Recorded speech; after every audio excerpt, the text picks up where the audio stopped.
Palakpakan po natin ang nag-iisang bugtong at buhay na Diyos. Sumarios po Yesus Kristo, pinakamakapangyarihan sa lahat.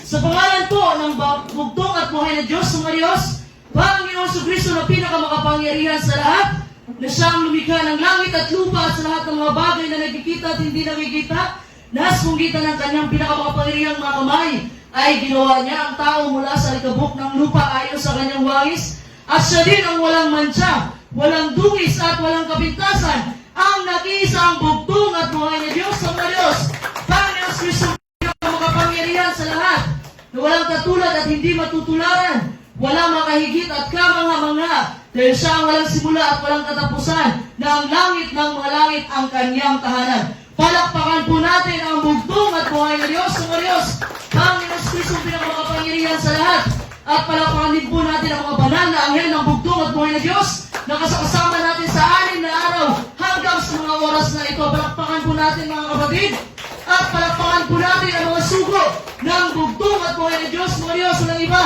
ang ating mahal at kagalang-galang na Father Lai, at sa pagbabalik ng Espiritu at kapangyarihan, ang ating mahal at kagalang-galang na Pastor Lai. Palakpakan po natin mga kapatid. Ngayon po man mga kapatid, itong maliit ninyo na lingkod ay nasa inyong harapan ngayon mga kapatid. Iyuko mo ang aking ulo mga kapatid, mag-pray kayo sa bugtong at buhay na Diyos. Ay ito mga salita, hindi po ito galing sa akin, kundi galing po ito sa banal na kasulatan ng bugtong at buhay na Diyos, na sa pamamagitan ng banal na Espiritu ay maintindihan po natin ang bawat salita ng bugtong at buhay na Diyos. Palakpakan po natin ang bugtong at buhay na Diyos. Ang topiko po natin ngayong umaga mga kapatid, ano po ang gagawin mo kapag nasa isang desperadong sitwasyon ka na? Anong gagawin mo? Minsan wala ka ng choice eh. Nasa isang desperadong sitwasyon ka na. Ang power verse po natin ngayon mga kapatid, unang mga hari, 17:8 hanggang 24. May isang matandang lalaki, habang pagtawid niya ng kalsada mga kapatid, nabangga siya sa sasakyan. Ang nangyari po kapatid, nabagok yung ulo niya. Nakumato siya ng ilang araw bago siya bumalik yung consciousness niya, bago bumalik yung malay niya mga kapatid. Nung pinuksan niya yung mata niya mga kapatid, nandoon yung mapagmahal niyang asawa. Hinahawakan yung kamay niya. At alam niyo ang sabi ng lalaki, sabi niya, alam mo Judy, palagi ka na sa tabi ko. Sa panahon nag-struggle ako, nung college student pa tayo, bagsak ako, nabagsak, pero nandyan ka pa rin sa tabi ko. Ini-encourage mo ako na kaya mo yan. Panahon nakagraduate tayo, naghanap ako ng trabaho, matagal ako nakahanap ng trabaho. Pero nandyan ka pa, i-encourage pa rin ako. Hindi ka nawala sa tabi ko. Pero nung nakatrabaho na ako, makukuha ko na sana yung biggest contract ng company, kaso nasira ko yung tiwala ng boss ko. Ang nangyari, tinanggal ako sa trabaho, pero nandyan ka pa rin sa tabi ko. Then finally, nakakuha ako ng bagong trabaho. Hindi ako na-promote until now. Kung ano yung posisyon ko, nung pumasok ako sa kumpanya, hanggang ngayon, yun pa rin yung posisyon ko. Pero nandyan ka pa rin sa tabi ko. Yung babae naman, yung mapagmahal ng asawa, mga kapatid, malapit na umiyak, mga kapatid. Siyempre, parang sabi niya, grabe naman, na-appreciate ako ng asawa ko. So, hindi ka na, malapit na umiyak. Alam mo yung dagdag niya? Ngayon na na-aksidente ako, nung pagising ko, ikaw yung unang tao na nakita ko. Alam mo, may gusto akong sabihin sa iyo, Judy. Sinabihan niya yung asawa niya. Alam mo ang sabi niya sa asawa niya? Ikaw yata yung mahal sa buhay ko. Instead, magpasalamat siya mga kapatid. Tumatawa si Sister Ophelia. Instead, magpasalamat siya kapatid. Isinisip pa niya yung asawa niya, lagi ka sa kasama niya. Minsan, I wonder mga kapatid, kung minsan ba sa ating buhay, ganun ang trato natin sa ating bugtong at buhay na Diyos? Ha? Every time something bad happens, ang nangyayari, ang bugtong at buhay na Diyos, lagi natin kasama. Ang bugtong at buhay na Diyos, sinutulungan tayo sa ating mga problema. Hinahawakan niya tayo mga kapatid at binibigyan niya tayo ng lakas ng loob. Instead of appreciating it mga kapatid, na instead ma-appreciate natin ang bugtong at buhay na Diyos, sometimes sinisisi natin ang bugtong at buhay na Diyos. Minsan mga kapatid, biniblame natin ang bugtong at buhay na Diyos sa mga nangyayari sa ating buhay. Alam mo, may isang babae mga kapatid sa unang mga hari 17 na yun ang ginawa. Nung kasama niya si Elias mga kapatid at yung anak niya, may dumating na hindi unexpected mga kapatid. At sinisi niya ang bugtong at buhay na Diyos. Pero bago natin pagpatuloy ang kwento niya mga kapatid, balikan natin. Sino ba ito si Elias? Ha? Tama yung sinabi ng ating mahal na elder kanina, si Elias ang nagpabalik ng relasyon sa anak sa ama. Ibig sabihin mga kapatid, sa panahon na ang mga Israelita ay nagsimba na ng kanilang mga Diyos-Diyosan, mga kapatid, ay si Elias po ang ginamit ng bugtong at buhay ni Diyos para bumalik ang mga Israelita. So, nag-iisa at tunay na bugtong at buhay ni Diyos. Palakpakan natin ang bugtong at buhay ni Diyos. So, after King Solomon's death, mga kapatid, nung namatay na po si Haring Solomon, ang kaharian ng Israel ay na-divided into two groups. Ito po yung northern tribes and southern tribes. Ano po ito?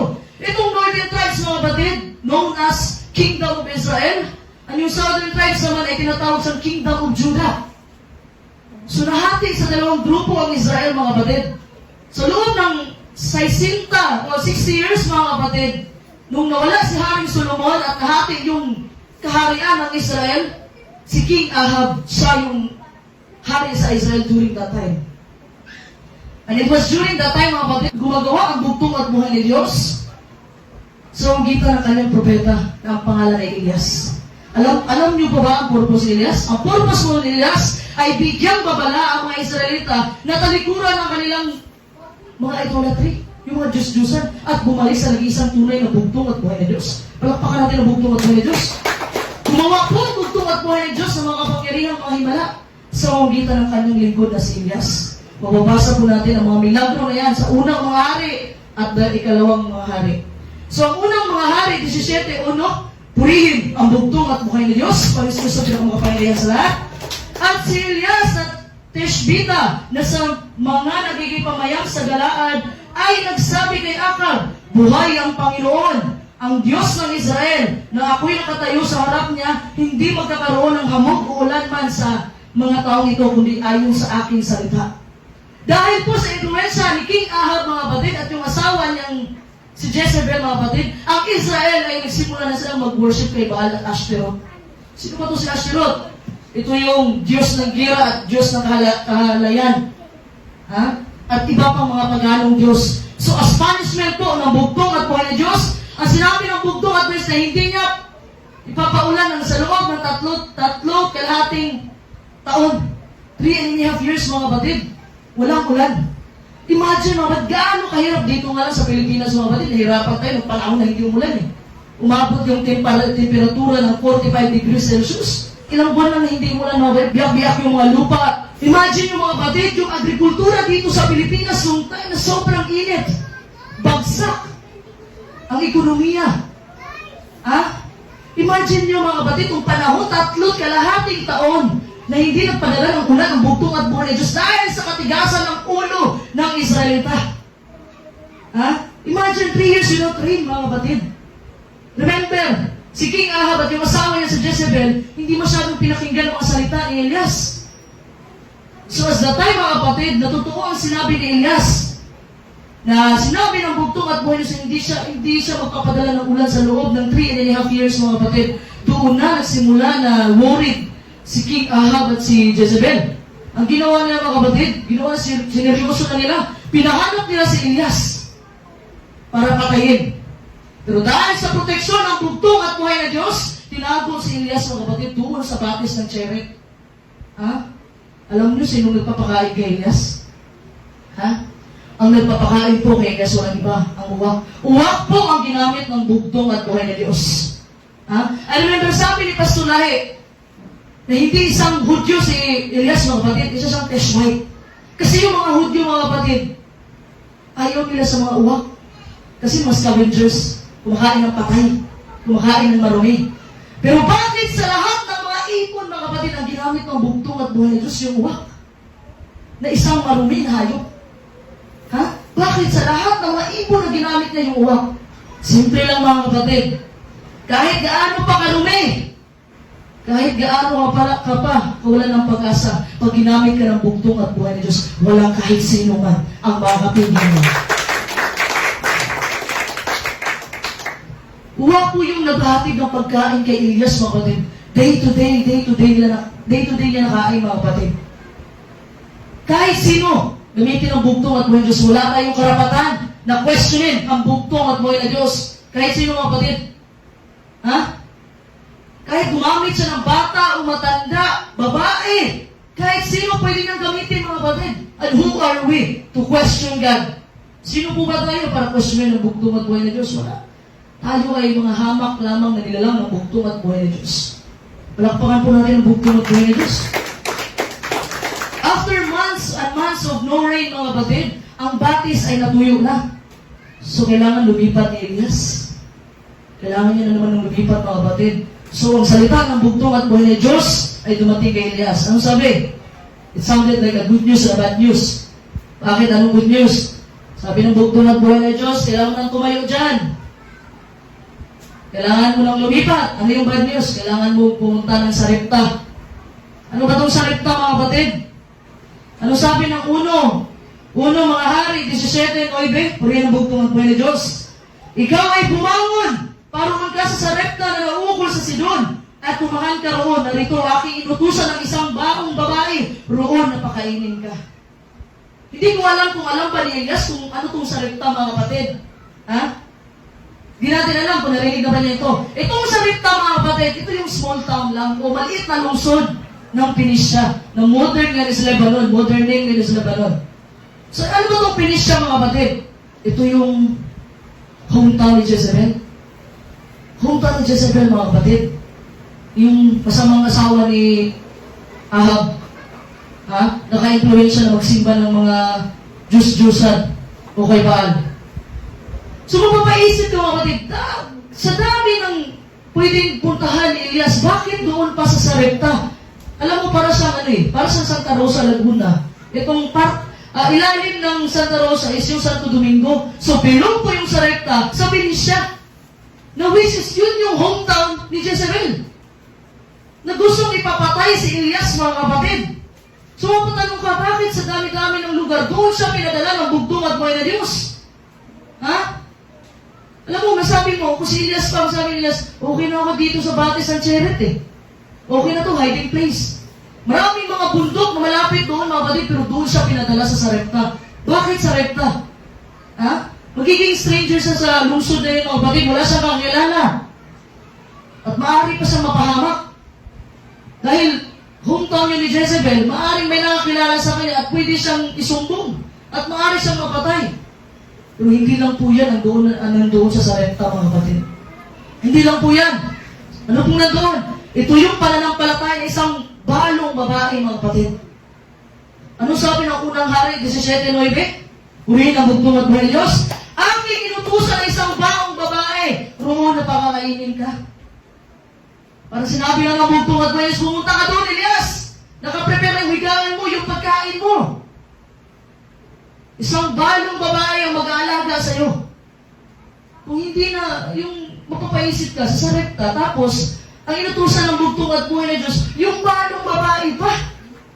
Babae pa, ha? Babae ang tumulong kay Elias. Balikan natin yung history, mga kapatid. During the time of Ruth and Naomi, sa book of Ruth, yung balong babae kasi, mga kapatid, nilulook down po sila ng society during that time sa Israel. Ngayon kasi, naninirahan na tayo, mga kapatid, sa technology-driven society. Wala nang pakialam yung mga tao kung ikaw ay balo. Wala nang pakialam sila ngayon. Pero during the time of Israel, mga kapatid, during the time of Ruth and Naomi, mga kapatid, naninirahan po sila sa isang agricultural society. Ano pong ibig sabihin? Hindi po nakadepende yung tagumpay, yung success nila sa mga commercial, yung mga Facebook ngayon. Stock market, hindi po doon nakadepende yung success nila. Saan po nakadepende mga kapatid? Doon sa pananim nila. So, ibig sabihin, lalaki po ang nag-handle ng mga pangmaramihan o yung hard laboring ng farming business, mga kapatid. So, kung ang babae na wala ng asawa, mga kapatid, alam po ng lahat doon na hindi nila kayang mag-provide sa kanilang sarili. Yun po ang nangyari, mga kapatid. That's why, sobrang liit nila ang tingin sa mga balo ng mga babae. So, kung ikaw, si Elias, mabibigla ka. Makakatanong ka talaga sa bugtong at buhay na Diyos na naibibig mo na. Sabihin mo na, pareho kagaya ni Moses, matanda na siya, inutusan pa rin siya ng bugtong at buhay na Diyos. Si Moses, ilang taon na, mga kapatid. Nung inutusan siya ng bugtong at buhay na Diyos, Moses, puntahan mo, i-free mo ang aking bayan. Ano sinabi ni Moses? Ayoko, bulol ako, bugtong at buhay na Diyos. Alam mo, hindi mabulol si Moses, mga kapatid. Nakasakasama lang niya, 2 pa lang, si Wilma. Hindi na talaga siya marunong magsalita. Ha? So, ang bugtong at buhay ni Diyos, gumagamit siya sa mga hindi natin ina-expect na mga tao, mga kapatid. Ha? Anong sabi ng 1 Corinto 27:28? Purihin ang bugtong at buhay ni Diyos. Kundi pinili ng Diyos ang mga bagay na kamangmangan ng sanlibutan upang hiyain niya ang mga marurunong. At pinili ng Diyos ang mga bagay na mahihina ng sanlibutan upang hiyain niya ang mga bagay na malalakas. At mga bagay na mababa ng sanlibutan at ang mga bagay na hinamak ang pinili ng Diyos. Oo, at ang mga bagay na walang halaga upang mawalang halaga ang mga bagay na mamahalaga. Palakpakan natin ang bugtong at buhay ng Diyos. Ano pong pinipili ang bugtong at buhay ng Diyos? Yung mga kamangmangan ng mga bagay dito sa mundo. Yung mga mahihina, pinipili ng bugtong at buhay ng Diyos. Yung mga kasuklam-suklam na bagay, mga batid, to accomplish His will. Palakpakan natin ang bugtong at buhay ng Diyos. Hindi nag-utos ang bugtong at buhay ng Diyos sa mga doktor, abogado, mga profesional. Alam niyo bakit? Kasi tuloy kung utusan ang bugtong at buhay ng Diyos, ang credit hindi mapupunta sa Panginoon. Ang credit mapupunta sa kanilang mga sarili kasi matalino sila eh. Matalino sila. Pag may nag-appreciate sa inyo, galing mo naman magbensahe. Alam niyo ang gagawin niyo mga kapatid? Huwag niyo i-take yung credit, kundi sabihin niyo, ang lahat ng kapurihan at karangalan ay para lamang sa bugtong at buhay ng Diyos. Palakpakan natin yung bugtong buhay ng Diyos. So the reason mga kapatid, na gumagamit ang bugtong at buhay ng Diyos na hindi natin inakala na gamitin ang bugtong at buhay ng Diyos. Yung mga kamangmangan dito sa mundo mga kapatid. Ano sabi ng 1 Corinto 1:29? That no flesh should glory in His presence. Palakpakan natin ang bugtong at buhay ng Diyos. Wala kang pwedeng ipagmalaki sa bugtong at buhay ng Diyos mga kapatid. Wala kang pwedeng paglagyan pamilya mo, hindi ka na bumayari na. Yung suot mo ngayon, hindi ka na bumayari na. Yung buhay mo, hindi ka na bumayari na. All glory and praises to our Lord Jesus Christ only. Palakpakan natin ang bugtong at buhay ng Diyos. Ha? So, ano ginawa ni Elias, mga kapatid? Ano sabi ng unang hari, 17, Jess, purihin ang bugtong at buhay ng Diyos? Sa gayoy, bumangon siya at naparoon sa Sarepta. So, pumunta pa rin siya, mga kapatid. Tayo, mga kapatid, every time na hindi natin maintindihan ang plano ng bugtong at buhay ng Diyos, mga question natin ang bugtong at buhay ng Diyos, sigurado ba talaga ito, Panginoon? Kasi, sa tingin ko, parang mapapahama ka eh. Yun ang iniisip natin, mga kapatid. Wala tayong kasiguraduhan. Pero sabi ng bugtong at buhay ng Diyos, manalig ka lang at hindi ka niya ipapahamak. Palakpakan natin ang bugtong at buhay ng Diyos. At mismo, mga kapatid, binanggit ito ng bugtong at buhay ng Diyos nung makipag-usap siya sa mga Hudyo doon sa sinagoga ng Nazaret. Anong sabi ng Lucas 4:25-26? Purihin ang bugtong at buhay ng Diyos. Datapwat katotohanan sinasabi ko sa inyo, maraming mga bagong babae sa Israel ng mga araw ni Elias nang sarahan ang langit sa loob ng 3 taon at 6 na buwan nung datna ng malaking kagutom ang buong sangkalupaan at sa kanino man sa kanila hindi sinugo si Elias kundi sa Sarepta sa lupa ng Sidon sa isang babaeng tao. Sinasabi nila, bakit babae? Ano mga kapatid, ang daming babae pinili ng bugtong at buhay ng Diyos. Hindi natin maisa-isa sa banal na kasulatan. Sino nga ba para questionin mo ang bugtong at buhay? Kung gusto niya gamitin yung bata. Si Haring David, mga kapatid, inanoint siya ni Samuel, mga kapatid. Alam mo ilang taon si David? 15 years old. Ma-question mo ba ang bugtong at buhay ng Diyos niya? Walang kahit sinong may karapatan na questionin ang mga desisyon na ginawa ng bugtong at buhay sa loob ng kaharian. So bakit? Ano kasunod? Lucas 4:28-29. Nung natapos na po ng bugtong at buhay ng Diyos, yung short mensahe lang niya mga kapatid, short lesson, ito yung karugtong. Lucas 4:28-29, purihin ang bugtong at buhay ng Diyos. At nangapuspos ng galit ang lahat ng mga sinagoga sa pagkarinig nila ng mga bagay na ito. At sila'y nagsitindig at ipinagtabuyan siya sa labas ng bayan at dinala siya hanggang sa ibabaw ng taluktok ng gulod na kinatatuyuan ng kanilang bayan upang siya'y maibuli nila ng patiwarik. Tingnan mo, galit na galit sila mga kapatid.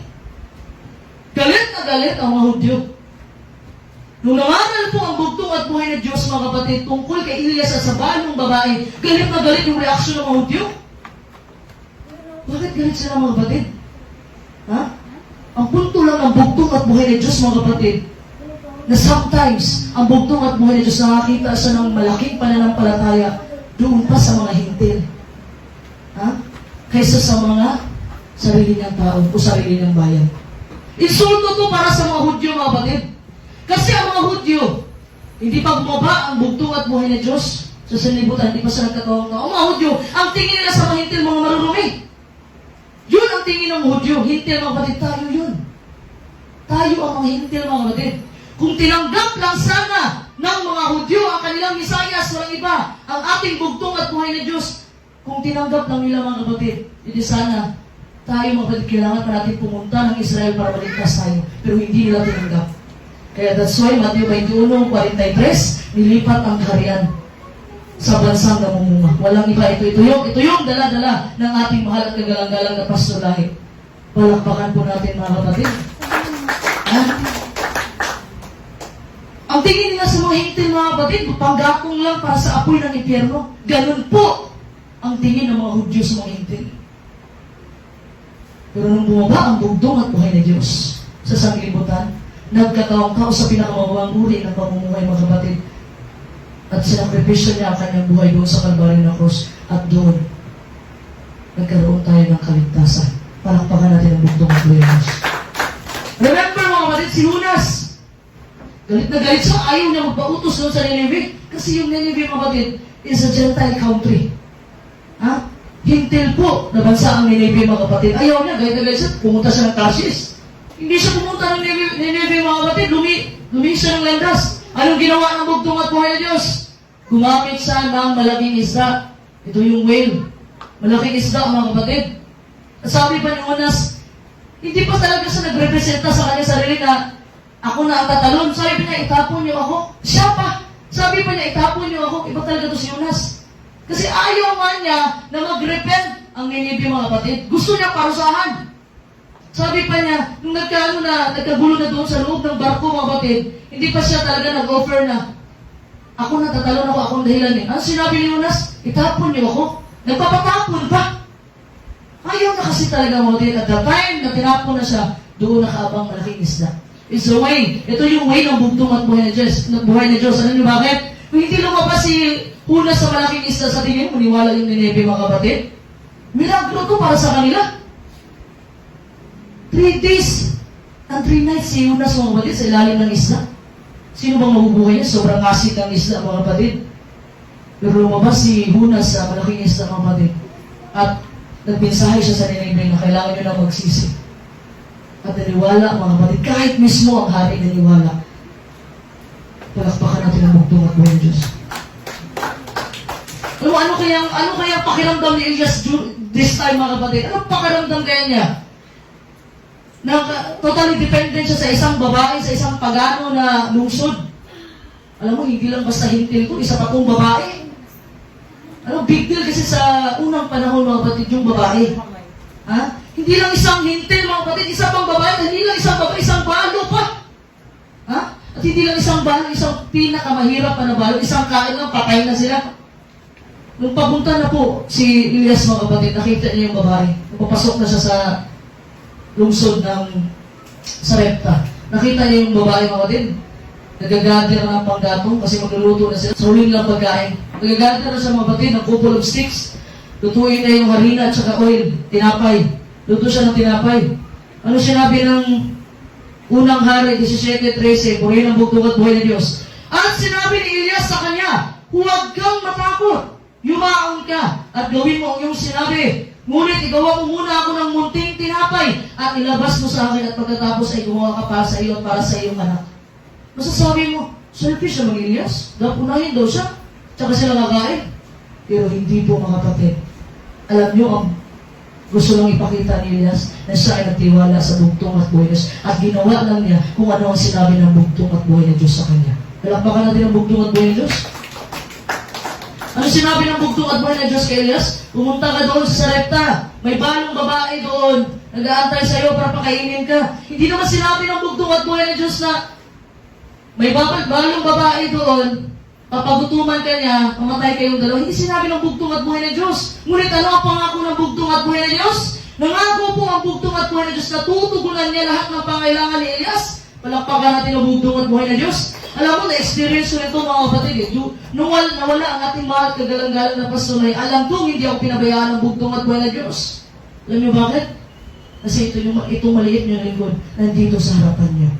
Palakpakan natin ang bugtong at buhay na Diyos. Kung pinabayaan po ako ng bugtong at at buhay na Diyos, mga kapatid, na sinasabi nila, sinumpa na ang kariyan kasi babae na. Alam niyo mga kapatid, hindi successful yung mga lakad ko sa tulong ng bugtong at buhay na Diyos. Pero yung mga kapatiran natin na nakatulog sa pananampalataya, mga kapatid, sa pamamagitan ng mensahe ng bugtong at buhay na Diyos, ay pulis yung nagising. Palakpakan po natin ang bugtong at buhay na Diyos. Kasi po naintindihan ang bugtong at buhay na Diyos noong time na nawala ang ating mahal kagalang-galang na pastoray, na nanghina po tayo sa pananampalataya. Naintindihan po niya.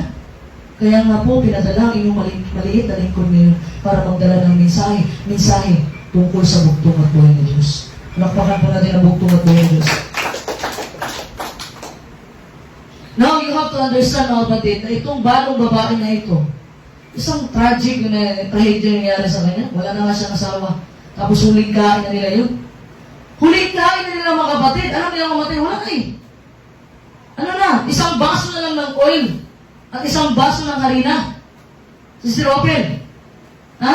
Mamamatay na sila pagkatapos ng kain nila. So, ang gagawin na sana, lulutuin niya yun, tapos pagkain nila, yun na. Alam niyo, mag-aantay na lang siya ng kamatayan niya. That was her plan. Yun ang plano niya. Pero iba ang plano ng bugtong at buhay na Diyos. Alam mo, minsan mga kapatid, may mga plano tayo. Ating plano. Pero always the best ang plano ng bugtong at buhay na Diyos. Kaya sinasabi ng prayer, hindi ang kalooban ko, kundi ang kalooban mo, bugtong at buhay na Diyos. Palakpakan natin ang bugtong at buhay na Diyos. So nangyari mga kapatid, kung sinabi ni Elias na pakainin mo muna ako, hindi nagdalawang isip ang balo mga kapatid na pakainin si Elias. Sinabi nga niya na, last na tong kain na to. Bahala na. So ginawa niya mga kapatid, gumawa siya ng oil, tapos harina. Last na yun mga kapatid ha. Tandaan nyo, last na kain na nila yun. Pinakain niya si Elias. Nagkasya yung pagkain mga kapatid sa kanilang tatlo. So kinabukasan, nabigla siya mga kapatid na may laman ulit yung lagayan niya ng oil at saka harina. Nabigla siya. Sabi niya, sa pagkakalala ko, ginamit ko na lahat kahapon eh. Pero ngayon, meron na naman ulit. Pinoprovide po ng bugtong at buhay sa daily basis yung pagkain ni Elias mga kapatid at sa kanya. Ano kaya nakita ng bugtong at buhay na Diyos? Sa dami ng balo nung panahon ng mga kapatid, doon talaga niya pinili sa Sarepta. Dahil may nakita po ang bugtong at buhay na Diyos na ibang klase ang pananampalataya ng babaeng ito. Palakpakan po natin ang bugtong at buhay na Diyos. So for over 2 years mga kapatid, yun po ginagawa lagi nila Elias mga kapatid at saka ng balo na babae. Hindi na uubusan yung lagayan ng oil at saka ng harina mga kapatid. Every time na nagluluto yung balong babae, kinabukasan meron na naman, nagre-replenish lagi ang bugtong at buhay na Diyos sa pangangailangan ng kanyang sugo. Ganun po ang ginagawa ng bugtong at buhay na Diyos para sa atin. Kaya sinabi niya sa Matthew 6:9-3, sinabi niya, but seek ye first the kingdom of God and His righteousness, and all these things shall be added unto you. Unahin po natin ang bugtong at buhay sa anong paraan? Unahin mo siya sa lahat. Araw na Sabado, unahin mo siya. Minsan kasi nag-isip tayo, Sabado, maraming mga tentasyon during Sabado. Alam mo yung tentasyon ni Satan mga kapatid, sobrang gandang offer niya. Maganda yung ino-offer ni Satanas mga kapatid para mapalayo ka sa bugtong at buhay na Diyos. Every time mga kapatid may offer na naapektuhan yung araw ng Sabado, hindi yan blessings na galing sa bugtong at buhay na Diyos. Kundi ito ay isang tentasyon.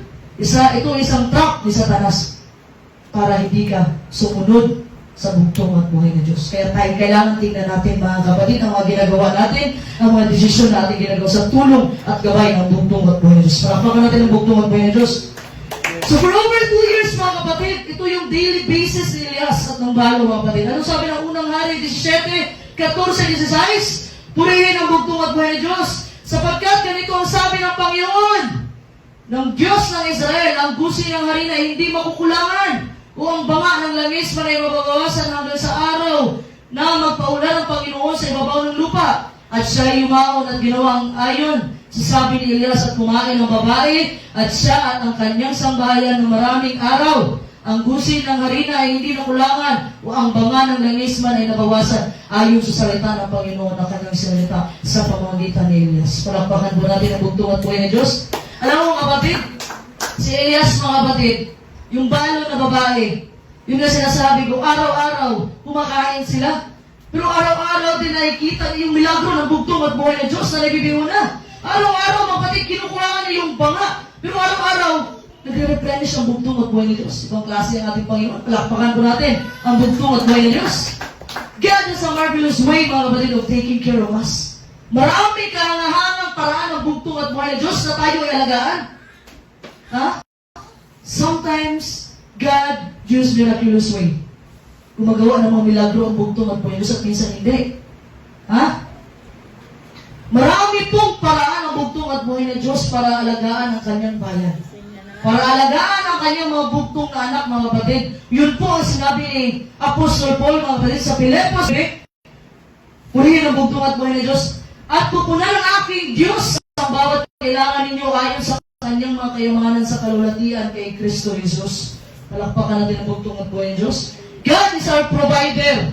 Sabi nga ni Pastor Lai, kung ikaw kumakain sa 3 beses sa isang araw, huwag mong sabihin sa akin na wala kang pagpapala. Kasi minsan kasi mga kapatid, yung ina-expect natin pag nagbigay tayo ng ikapu at handog sa bugtong at buhay ng Diyos, ang gusto natin na balik, pera din. No, hindi ganyan. Ha? Ang pagpapala ay yung maganda mong katawan, ligtas ang pamilya mo, buo ang pamilya mo, nasa kalusugan ang pamilya mo, yun ang klase ng pagpapala na hindi nyo nakikita. Palakpakan natin ang bugtong at buhay ng Diyos. Ha? Marami pong paraan ng bugtong at buhay ng Diyos, mga kapatid. All we have to do is to trust Him. Ha? Marami siyang paraan. So, through the time of drought, mga kapatid, tagtuyot, nung walang ulan, nagsasagol yung lahat na nakapaligid kina Elias, mga kapatid, kasi walang ulan eh. Hirap niyan. Hindi, patay lahat ng mga pananim. Kung dito, mga kapatid, nung ilang buwan lang na hindi ulan, milyon-milyon na nawala sa mga farmers, mga kapatid, how much more yung 3.5 taon? Supra pa yun sa bilyon na nabibingon na. Bankrupt si King Ahab nung tayo na, kaya si Elias para patayin. Ha? Pero kahit naghihirap yung nakapaligid kina Elias, mga kapatid, ang bugtong at buhay ng Diyos, sufficient yung pagpapala niya kay Elias at sa balo na babae. Palakpakan po natin ang bugtong at buhay ng Diyos. But there's an unexpected happens. May hindi po inaasahan na nangyari, mga kapatid. Ano ito? Ito yung namatay ang anak ng balo na babae. Ito yung unexpected. Ano sabi ng 1 Hari 17:17? Purihin ang bugtong at buhay ng Diyos. At nangyari, pagkatapos ng mga bagay na ito, na ang anak na lalaki ng babae na may-ari ng bahay nagkasakit at ang kanyang sakit ay malubha na walang hiningang inaiwan sa kanya. Patay. Pinaganda lang po ang sentence mo, pero hindi namatay po yung lalaki, yung anak ng balo, mga kapatid. Hindi pa nga natapos yung crisis, mga kapatid, na hindi umulan, may sumunod na naman ang crisis kay Elias. Ano ito?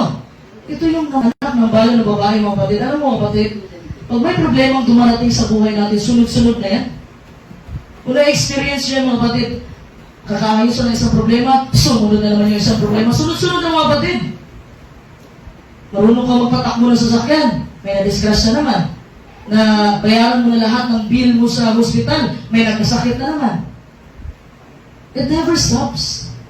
Tuloy-tuloy yan, mga kapatid. Problema. Yun nga ang kasabihan, mga kapatid, na when it rains, it pours. Ibig kong sabihin, na kung may nangyari mang hindi maganda, minsan nagkasabay-sabay pa. Sabihin mo na, paborito na yata ako ng problema. Paborito na ako ng pagsubok. Best friend na kami ng problema. Hindi ako tinatantanan.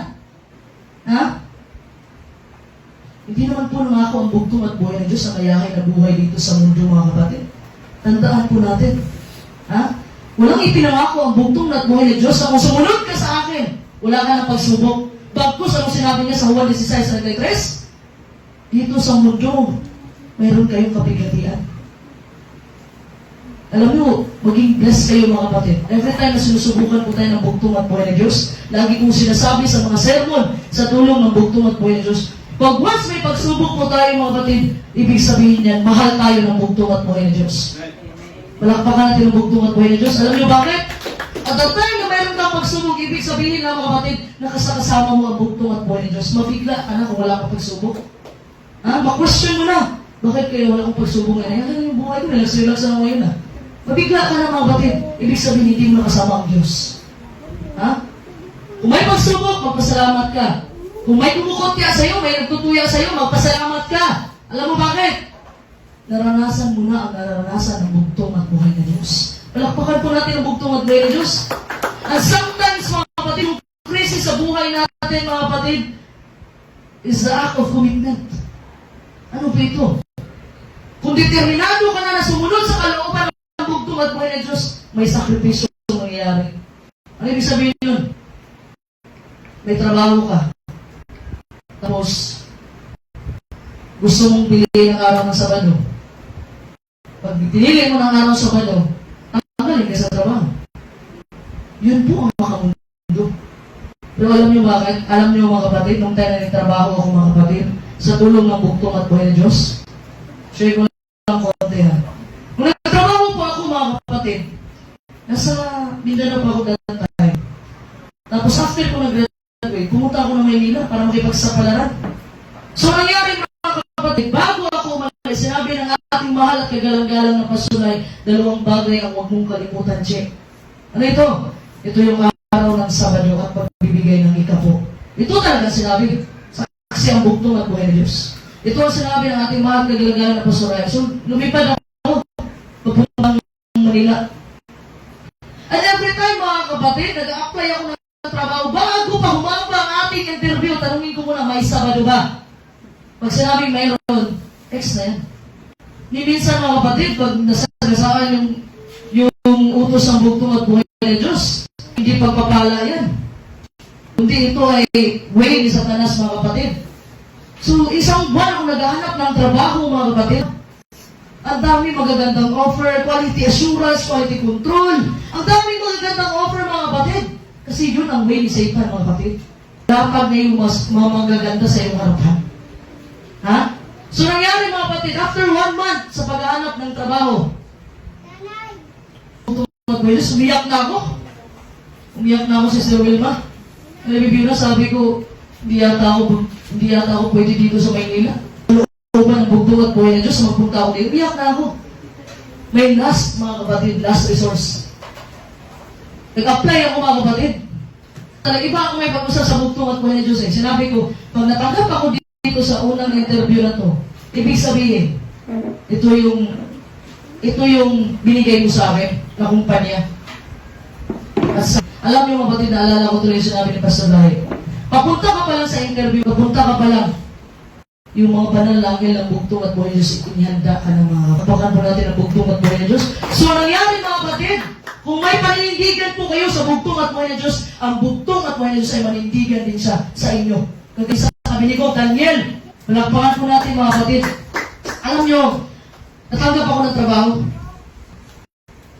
Pero kinlauna mga kapatid, alam nyo ba mga kapatid, na yung boss ko, kumakain sila ng baboy. Pero every time na nandoon ako mga kapatid, maniwala kayo sa hindi. Pag nandoon ako mga kapatid, lahat sila nagiging bisyon ng bugtong at buhay na Diyos. Palakpakan natin ang bugtong at buhay na Diyos. Kaya nga sinasabi natin mga kapatid na Father Lahi, Pastor Lahi. Kasi iba. Iba tayo sa mga mundo mga kapatid. Dapat ikaw yung maging ilaw. Sa trabaho mo, ikaw yung maging ilaw. Hindi ikaw yung nagsimula ka na, ano pre, tagay tayo pre. Hindi ganun mga kapatid. Pag sumunod ka na sa bugtong at buhay ng Diyos, mga kapatid, talikuran mo na lahat. Dahan-dahan lang. Hindi naman pwedeng biglain yan eh. Hindi pwedeng biglain yan. Dahan-dahan lang. So, nangyari mga kapatid, natanggap ako sa trabaho. Tapos, nung nagtrabaho na ako, biglang in-offer yung Sabado. Biglang in-offer. Laki ng sweldo eh. Sayang din. Pero sabi ko, nag-usap na tayo. Una pa lang. Sa interview pa lang, nag-usap na tayo. Sinabihan ko talaga boss ko, nag-usap na tayo, hindi talaga pwede ng Sabado. Kung ipabilitan niyo yung Sabado sa akin, aalis ako sa kumpanya. Totoo yan. Kailangan maindigan sa bugtong at buhay. Sabi nila. Anong sabi nila?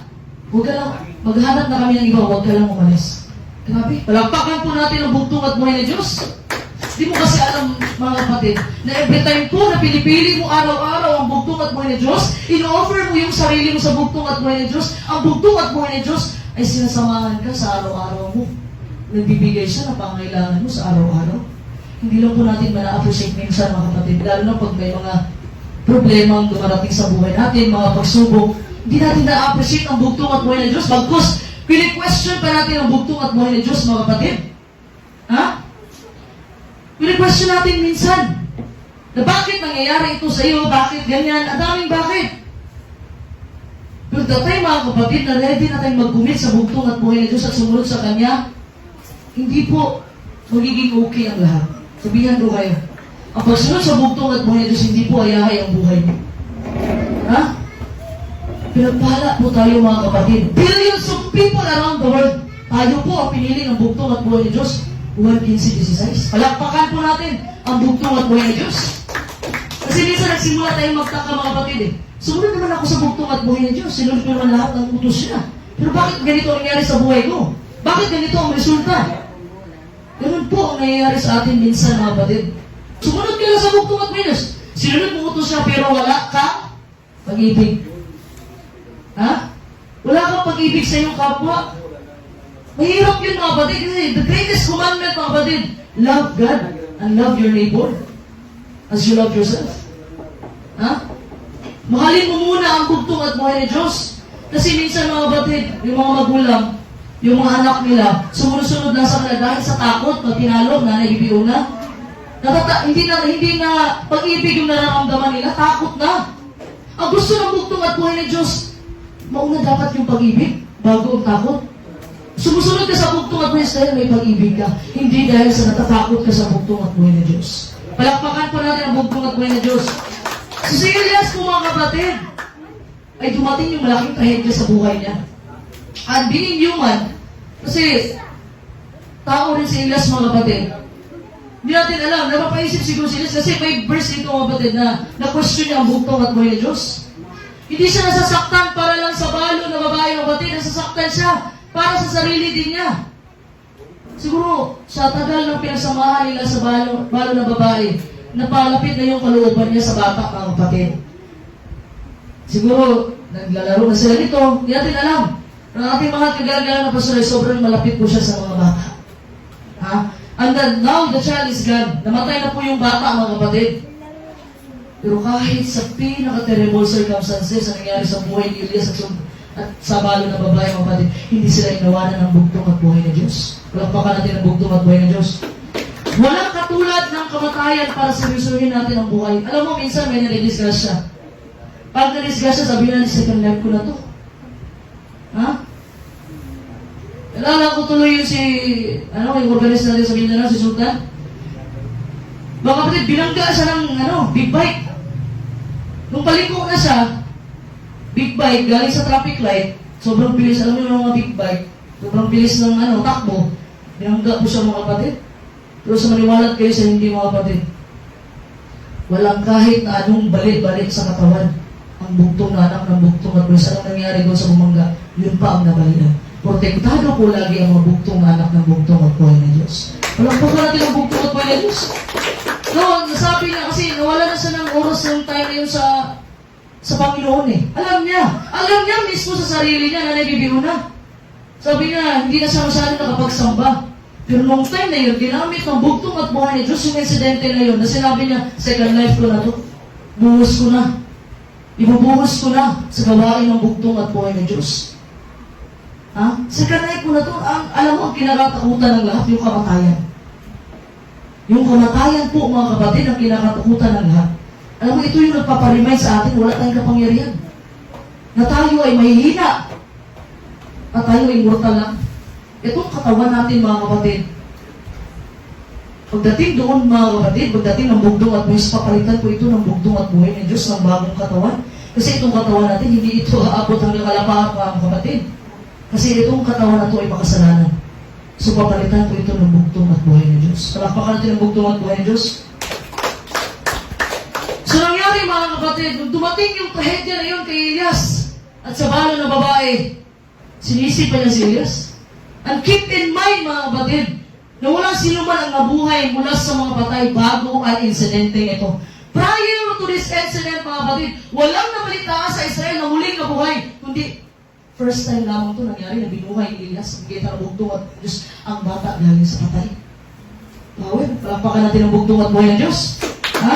Walang sino man ang nabuhay, mga kapatid. Ha? Alam mo, yung kamatayan ng isang bata, ay pinakamahirap na i-handle. Alam mo, pag nawalan ka ng asawang tawagin sa'yo, balo, di ba? Pag yung anak na nawalan ng magulang, tawag ulila. Ulila, di ba? Naulila yun sa magulang. Pero ano po ang tawag ng nanay na nawalan ng anak? Ano po ang tawag? Ano pong tawag nanay? Yung anak, yung nanay na nawalan ng anak, wala pong mai-describe. Wala pong mailarawan kung gaano kasakit ang nararamdaman ng isang nanay, mga kapatid. Ha? Para daw, sabi ni Sister Opila, para si Sisa daw. Kaya nahanap si Crispin at sa si Basilio. Na nabaliw na lang si Sisa, mga kapatid. Ha? Kasi mga kapatid, walang kahit anong salita ang makapaglalarawan sa sakit na nararamdaman ng isang magulang. Ha? Ganun po ang nangyari sa balo na ito, mga kapatid. Wala na siyang asawa, nawawala pa yung anak sa kanya na nabibiyo na. Hindi maintindihan yung nararamdaman niya. Hirap tanggapin, mga kapatid. Lalo yung nanay, minsan nagiging baliw ang nanay. Lalo na yung nanay na aalis na yung mga anak nila sa malayo, wala na, parang baliw na yung nanay. Kasi nagkaalala. Tama ba, Sister Wilma? Paano na lang? Itong bala to, nawala talaga. Namatay talaga yung anak niya. Ha?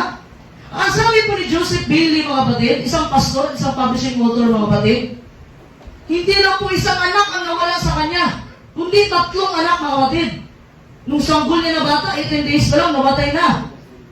After 5 years, namatay yung kasunod niyang anak dahil sa leukemia. Ang kasunod yan, 18 years, mga kapatid, dahil sa aksidente, slide. Namatay, mga kapatid, hindi lang isa, kundi 3 anak niya. Ano yung statement niya?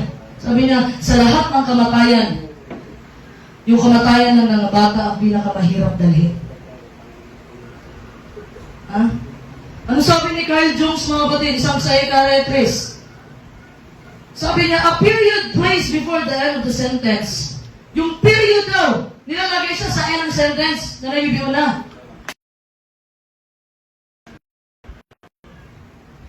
Nilalagay yung period, ang hirap masimulan ng sentence. Ibig kong sabihin, mga kapatid, yung mga namatay dahil sa katandaan, mga kapatid, minsan hindi natin nagugustuhan ang review na, pero kailangan natin tanggapin. Alam mo, sa ngayon kasi na henerasyon, mga kapatid, 70 years old lang. Pag once sumagpas ka sa kanya na edad, bonus na yun ang bugtong at buhay ng Diyos sa'yo. Palakpakan po natin ang bugtong at buhay ng Diyos. Maintindihan natin, mga kapatid, pag nawala yung mga matatanda dahil sa katandaan, pero yung bata, mga kapatid, sabihin natin minsan, sayang naman ang bata na ito, marami pa siyang pwede gawin sa buhay. Ha? Sabi ko nga buti pa ng maliit kinuha kaysa doon sa pinatang dalaga na yung anak ko namatay. Yun ang pinakamahirap. Hindi, anong naramdaman mo natin nung nawala? Hindi ako, nakaisip na ako magbigti, nakaisip ako pasakasa. Ito din yung nararamdaman ng balo na tunanay. Ito ang nararamdaman niya. Nag-iisang anak lang eh. Ha? Alam mo, sa time na kinuha yung isang bata, mga kapatid, masasabi natin, grabe, napakalupit ng kamatayan. Napakalupit. Minsan sinasabi natin yan. Napakalupit po ng kamatayan. Itong balo na ito, nawala na yung asawa niya. Ngayon, nawala na naman yung anak niya. Grabing trauma nito. Ha? Nasa kapighatian po siya, mga kapatid. Yung buong buhay niya, nandoon lang sa anak niya, mga kapatid. And also means, hopelessness para sa kanya. Wala na pagkasa, patay na eh. Tsaka wala namang nababalitaan na may nabuhay muli galing sa kamatayan. First time pa lang ginawa ni Elias to, mga kapatid, sa tulong ng bugtong at buhay ng Diyos. Ha? Minsan, mga kapatid, pag may mga nanay na nawala ng mga anak, yung mga baby pa, yung mga anak nila, mga kapatid, hindi lahat nagsasuffer in the same way, naramdaman mo nanay. Pero sabi ng expert, usually, ganun daw ang mararamdaman ng magulang. Anong karakteristik ba ito, mga kapatid? Ano yung na-experience ng isang nanay pag nawala yung anak nila? Ito po yung nasa-shock sila. Shock, denial, depression, loneliness, laging umiiyak. Ha? Wala nang tulog-tulog, nanay. Sa kakaisip, hindi na natutulog, wala nang gana, wala nang gana kumain. Nagigilty. Minsan sinisisi nila yung sarili nila. Yung mga magulang sinisisi nila yung sarili nila, bakit? Di sana hindi na lang namatay yung anak ko. Mga ganun ang mga pangyayari, mga kapatid. Ang lack of energy. Nawala na ng lakas yung magulang. Ha? Itong balong babae na ito sa Sarepta, mga kapatid, naka-experience siya ng ganito. Yun yung reaction niya, mga kapatid, kasi umiiyak siya eh. Ano sinabi niya kay Elias, mga kapatid? Nagalit siya kay Elias. Ano sinabi niya kay Elias? Unang hari, 17-18. Purihin ang bugtong at buhay ng Diyos. At sinabi niya kay Elias, anong ipakikialam ko sa iyo o ikaw na lalaki ng Diyos? Ikaw ay naparito sa akin upang ipaalala mo ang aking kasalanan at upang patayin ang aking anak. Grabe. O sa atin pa to, wala namang utang na loob ng babae na to. Alam mo, isipin mo mga kapatid, sinasabi niya kay Elias, it's all your fault. Kasalanan ko to, Elias eh. Kung hindi ka sana napakita dito, hindi mamatay yung anak ko. At isipin mo mga kapatid, matagal na sana silang patay kung hindi dumating si Elias. Huling kain na lang nila. Matagal na sana silang patay. Pero dahil nasa kalagitnaan siya ng problema sa pagsubok, hindi na siya makaisip ng maayos. Nang dahil kay Elijah mga kapatid, na ginamit ng bugtong at buhay ng Diyos si Elias, nag-extend pa yung buhay ng mag-ina. Days by days by days. Maabot pa ng ilang buwan. Pero nung nangyari yung aksidente na yun, sinisi niya si Elias. Na kung hindi nga nagpakita dito, sana buhay pa tong anak ko. Kung isip-isipin mo, matagal na sana silang patay. Huling kain nila, dumating si Elias, ginamit ng bugtong at buhay ng Diyos. Ha? Hindi nila naisip mga kapatid na pinuprovide ng bugtong at buhay ng Diyos yung pangailangan nila. Kaya sila nabuhay. Nag-extend yung buhay nila. Ang maisip mo, dapat sana humingi na lang siya ng tulong kay Elias. Dapat gano'n ang hiningi niya kay Elias. Anong ginawa niya kay Elias? Sinisipan niya. Dahil namatay yung anak niya. Ganyan tayo minsan mga kapatid eh. Pag hindi natin nagustuhan ang ginagawa ng bugtong at buhay ng Diyos sa atin, nagagalit tayo. Alam mo, hindi pa lang nakaumpisa ng kwento niya ang bugtong at buhay ng Diyos. Pero ikaw, suko ka na, galit ka na agad, sinisi mo na ang Diyos. Hindi pa nakaumpisa mga kapatid. Nasa kalagitnaan ka pa lang ng pagbabasa mo. Nasa kalagitnaan ka lang ng pelikula, pero lagi ka nagagalit kasi lagi binubugbog si Tanggol. Diba si Sir Open? Laging binubugbog si Tanggol, nagagalit ka na. Ha? Nadadala ka, hindi mo ba alam yung kwento? Alam mo mga kapatid, pangit ang pelikula na walang kontrabida. Eh, yung mga taong maninira sa atin mga kapatid, sabi ko sa bugtong at buhay ng Diyos, ikaw na bahala, yan Panginoon. Hindi ko na pinapansin niya na nilibigyan na. Sayang sa oras. Ang sabi ng bugtong at buhay ng Diyos, ipangaral ng kaharian. Eh kung lagi tayo nag-aaway dyan sa social media, anong mapapala natin? Wala puro inggit, puot, galit. Alam mo, nagpapagitan yan, walang iba kundi Satanas eh. Sige, mag-away kayo. Yan ang maganda. Ha? Yan ang maganda. E minsan mga kapatid, sa tulong ng bugtong at buhay ng Diyos, hindi ko sinagot yung mga issue na yun. Pinahayaan ko na lang mga kapatid na ang bugtong at buhay ng Diyos ang bahala sa mga tao na mga ganyan. Ha? Yung ba parang, ito lang ba? Ulang, sige, patuloy na sino ba ang gusto manira dyan? Basta alam ko sa sarili ko mga kapatid na itong Diyos ni Elias, Diyos ni Abraham, Diyos ni Moses, Diyos ni Father Lahi, Diyos ni Pastor Lahi, ito yung Diyos na kasasama ko ngayon at Diyos na kasasama natin lahat. Ang kakalatong bugtong at ng Diyos. Minsan kasi mga kapatid, pag may mga trahedya nangyayari sa buhay natin, doon lumalabas ang totoo nating karakteristik. Doon lumalabas ang totoo nating ugali. Ha? Sabihin ng kapitbahay mo, bakit naman siya dati? At ang pangit ang ugali niya. Actually, pangit ang talaga ugali niya, hindi mo nakita. Kasi hindi siya galit eh. Kasi ang tao mga kapatid, pag hindi galit, mabait yan. Mabait yan. Di ba si Sir Open? Mabait yan. Tingnan mo si Sir Open mga kapatid, nakasama ko mga kapatid. Kahit galit na yan mga kapatid. Nag-smile pa rin yan. Palagpakan pa natin ang bugtong at buhay ng Diyos. Dapat ganun po mga kapatid. Yung magalit ka mga kapatid, ang gawin mo lang, lumuhod ka at manalangin ka sa bugtong at buhay ng Diyos. Para hindi ka makapagsabi ng mga masasamang salita sa iyong kapwa. Kasi pag once na-release nyo na po yung masasamang salita, hindi na pwedeng bawiin yan. Damage has been done. Ha? Hindi mo na pwedeng bawiin yan. Masakit yan, emotional, kaysa pasakitan kayo, physical. Yung physical, ano lang yan eh? Bugbog lang yan. Pero yung emotional na kapatid, dito yan sa puso. Sakit yan. Ha? Kaya ang gawin po natin mga kapatid, kung may nagalit sa atin or may mga ayaw sa atin, ipanalangin na lang natin yan silang mga kapatid. Hayaan natin ang bugtong at buhay ng Diyos ang humusga sa kanila. Palakpakan natin ang bugtong at buhay ng Diyos. So bakit ko nasabi ng babaeng balo na to, sabi niya, nagpunta ka na ba dito, Elias, pare-pare mo yung kasalanan ko? Ano kayo naging kasalanan itong babae na to? Ha?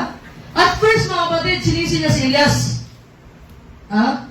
Ngunit mas malalim ang damdamin ng puot sa kanyang sarili. Pag nasa problema tayo, mga kapatid, nasa pagsubok tayo, mahilig tayo magsisi ng ibang tao. Ikaw kasi, mahilig tayo magsisi ng ibang tao. Alam mo, yan yung pride eh. Yan yung pride. Na ayaw mong aminin sa sarili mo na ikaw ang may mali. Minsan sinisisi mo, naghahanap ka ng mga tao na pwede mong ituro na siya kasi, na ganito ang buhay ko dahil sa kanya. Hindi po ganun, mga kapatid. Anong nangyari sa buhay mo ngayon? Dahil sa iyo yan. Ha? Tandaan po natin lahat, mga kapatid. In every decision you will make, mga kapatid, there's always a consequences. In every decision, mga kapatid, na gagawin po natin, mga kapatid, be sure na kailangan natin ipaalam yan sa bugtong at buhay ng Diyos. At hayaan natin na ang bugtong at buhay ng Diyos ang mag-guide na sa atin sa tamang direksyon. Lakpakan natin ang bugtong at buhay ng Diyos. So tingin mo, mga kapatid, ano kaya ang kasalanan ng babaeng balo na ito? Na nasabi niyang, bakit nagpunta ka dito para lang ba iparimin? Is it, ano ba?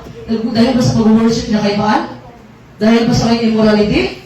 O ano yung feeling niya na baka siyang naging dahilan na wala yung asawa niya? Hindi natin alam kung ano yung pinagdadaanan ng balang babaeng ito, mga kapatid. It really doesn't matter. Alam mo yung namahalaga dito? Ano yung reason bakit napalayo itong babae na ito sa ating bugtong at buhay ng Diyos? At pinapuntahan siya kay Elias. Alam mo, ang bugtong at buhay ng Diyos lang ang nakakaalam sa ating mga puso. Kahit si Satanas, hindi niya alam yung iniisip at puso natin. That's why sinabi ni Apostol Pablo, renew your mind, renew your heart. Yung sabi ni Apostol Pablo, mga kapatid. Every time nag-iisip ka ng masama, mga kapatid, sinasakyan niya ng ating kaaway ni Satanas. Minsan may mali sa mga prayer natin eh. Yung prayer natin, mga kapatid, na tayo na nakakabenepisyo. Tandaan niyo, mga kapatid, at lagi kong sinasabi ito. Every time na nag-pray po tayo sa bugtong at buhay ng Diyos, lagi pong benepisyo ng bugtong at buhay ng Diyos ang ating uunahin, huwag sa atin. Ha? Ibig sabihin, bakit ka bubuhay ng bugtong at buhay ng Diyos pagkabukas? Ha? Para paglingkuran siya. Ganun lagi, mga kapatid, hindi yung bugtong at buhay ng Diyos. Gusto ko po ng ganito, sana bukas ganito, sana. Saan na po ang bugtong at buhay ng Diyos dyan? Ha? Dapat, mga kapatid, lagi nating isipin anong benepisyo ng bugtong at buhay. Every time na may sakit ka, bugtong at buhay, pagalingin mo na ako at ako'y maglilingkod sa iyo. Ganun na mga benepisyo, mga kapatid. Palakpakan po natin ang bugtong at buhay. Welcome, Elder Joseph Fonte. Ano ba ang gustong gawin lang ng bugtong at buhay ng Diyos, mga kapatid? Ang gusto niyang mangyari, mga kapatid, ang gusto mangyari ng bugtong at buhay ng Diyos, na itong si Elias at ang balong babae, ay mapupunta sila sa wala na silang maisip. Ano pang rason, anong option? Ha? Gusto silang dalhin ang bugtong at buhay ng Diyos sa kanilang mga sarili, mga kapatid. Alam niyo ibig sabihin yan? End of ourselves. Ibig sabihin, nagawa na natin lahat. Nabigay na natin lahat. Wala na. Dead end na. Yun ang gusto ng bugtong at buhay ng Diyos na maramdaman natin minsan. Alam niyo bakit, mga kapatid? Kasi pag dead end ang mga kapatid, nagagamit na lahat ng resources, kakayahan natin, para sa bugtong at buhay ng Diyos, dead end na, wala na tayong magawa, then that's the time, tsaka pumapasok ang bugtong at buhay ng Diyos. Then that's the time, mga kapatid, na marirecognize natin na dapat tayong nakadepende lang sa bugtong at buhay. Dapat dependent tayo sa ating bugtong at buhay ng Diyos, mga kapatid. And sometimes, mga kapatid, dinadala po tayo ng bugtong at buhay ng Diyos sa mga ganung sitwasyon sa ating buhay, mga kapatid, para makuha ang ating atensyon. Kasi minsan, mga kapatid, nawalan tayong oras sa bugtong at buhay ng Diyos. Sinasabi ko lagi, pag-gising sa umaga, manalangin. Pagtulog, manalangin. Kasi ang sinasabi ko, mga kapatid, sa dulo ng bugtong at buhay ng Diyos, na yung pagtulog mo, kalooban mo yan. Ano ibig sabihin yan? Gusto ko matulog eh, matulog ako. Pero yung pag-gising mo, mga kapatid, yung pag-gising natin, hindi na natin kalooban yan. Kalooban na ng bugtong at buhay ng Diyos at kung bumuhayin ka pa niya. Palakpakan natin yung bugtong at buhay ng Diyos. Ibig sabihin, mga kapatid, tayo ay magsisi lagi. Araw-araw, minuto-minuto magdasal tayo, mga kapatid. Kasi ating kaaway ngayon sa Satanas Nagtatrabaho na talaga siya 24/7, walang tulugan. Alam niya kasi napapalapit na yung katapusan niya. Kaya mga bugtong anak ng bugtong at buhay na Diyos, di na rin dapat tayo magtagal mga kapatid. Mangaral. Matthew 24:14. Ipangaral, purihin ang bugtong at buhay na Diyos. Ipangaral ang kaharian sa buong sanlibutan at katapusan ng panahon ay so bakit hindi dumarating ang bugtong at buhay na Diyos? Hindi pa napangaral mga kapatid. Kasi hindi pa lumalabas ang 144,000. Kumukuha pa lang ang bugtong at buhay na Diyos sa 144,000. So minsan po mga kapatid, tinadala po tayo ng bugtong at buhay sa isang sitwasyon na hindi natin ini-expect. Kasi gusto ng bugtong at buhay na Diyos mag-rely tayo sa Kanya. Yun po ang gusto ng bugtong at buhay na manampalataya tayo sa Kanya. So na sinabi ng 1 Hari 17:19, purihin ang bugtong at buhay na Diyos. At sinabi niya sa Kanya, ibigay mo sa akin ang iyong anak, at kinuha niya sa kanyang kandungan at dinala sa silid ng kanyang tinatahanan at iniga sa kanyang sariling higaan. Ito po ang sinabi ni Elias. Sa 1 Hari 17:20, purihin ang bugtong at buhay ng Diyos. At siya'y dumaing sa Panginoon. Dumaing umiyak po si Elias, mga kapatid. At nagsabi, O Panginoon kong Diyos, dinalhan mo rin ba ng kasamaan ang baon na aking kinatutuluyan sa pagpatay sa kanyang anak? Question ni Elias ang bugtong at buhay ng Diyos. Ha? Umiyak si Elias, mga kapatid, dahil nga yung bata ay napalapit na yung kay Elias. For over 2 years pa naman nila magkasama doon. Ha? Ang bugtong at buhay ng Diyos, naalala ko, sinabi ni Pastor Lai, may karapatan na mag-request ang sugo ng bugtong at buhay ng Diyos sa kanya. Pwede nga siya mag-recommend sa bugtong at buhay ng Diyos kung gusto niya madala sa langit niya. Yun po ang pribilehiyo na binigay ng bugtong at buhay sa kanyang sugo. So ito si Elias, mga kapatid, isa lang ang kanyang ni-request. Ha? Umiyak siya. Minsan, bakit ganito bugtong at buhay ng Diyos? Sinunod ko naman. Kasi nasabi mo. Ha? Ito ang punto ni Elias, mga kapatid. Bakit inalaw mo na mangyari ito? The question of why. Lagi po tayo nagtatanong, bakit? Puro lang tayo, bakit, mga kapatid? Pero sabi ng banal na kasulatan, that there are many possible reasons for suffering. Ang daming mga rason sa kapighatian, mga kapatid. We need to be very careful. Alam niyo bakit? Minsan na-obsess na po tayo sa bakit. Anong ibig mong sabihin? Na-obsess ka na po. Kahit konti lang, mga kapatid. Puro bakit? Na-obsess ka na. Ha? When we're obsessed, mga kapatid, minsan, mga kapatid, yung tingin natin sa bugtong at buhay ng Diyos, nilalayo na tayo sa ating obsession sa bakit. Lagi tayo nagtatanong ng bakit. Ha? Dapat isipin natin na ano ang kayang gawin ng bugtong at buhay ng Diyos sa sitwasyon na ito. Ano ang kayang gawin ng bugtong at buhay ng Diyos sa akin at saka sa sayo. Ang sabi ng 1 Hari 17:21, purihin ang bugtong at buhay ng Diyos, at siya'y umunat sa bata na makaitlo at dumaing sa Panginoon at sabi, O Panginoon kong Diyos, inanadalangin ko sa iyo na iyong pabaligin sa kanya ang kaluluwa ng batang ito. Palakpakan po natin ang bugtong at buhay ng Diyos. At yung bata na patay, mga kapatid, muling nabuhay dahil sa kapangyarihan ng bugtong at ha? Ganun po na klaseng pananampalataya ang kailangan ng bugtong at buhay ng Diyos sa bawat isa sa atin. Ang kailangan na natin is magtiwala sa Panginoon. Hindi mo kailangan makita yung dinadaanan mo, kapatid. Ang kailangan mo lang magtiwala sa Panginoon. Magtiwala sa bugtong at buhay ng Diyos. Kasi gusto natin, mga kapatid, ilatag ng bugtong at buhay ng Diyos yung plano niya sa iyo. Gusto natin, mga kapatid, na bugtong at buhay ng Diyos, ilatag mo muna yung plano mo. Tapos, sasabihin ko kung okay ba ako dyan o hindi. Ganun ang gusto natin. Pero alam mo, ang gusto ng bugtong at buhay ng Diyos, i-offer mo yung sarili mo sa bugtong at buhay ng Diyos. Ihandog mo yung sarili mo sa bugtong at buhay ng Diyos. At sabihin natin sa bugtong at buhay ng Diyos, gagawin ko ang kalooban mo. Palakpakan po natin ang bugtong at Diyos. Kahit hindi pa natin alam, mga kapatid, ito yung klase ng pananampalataya.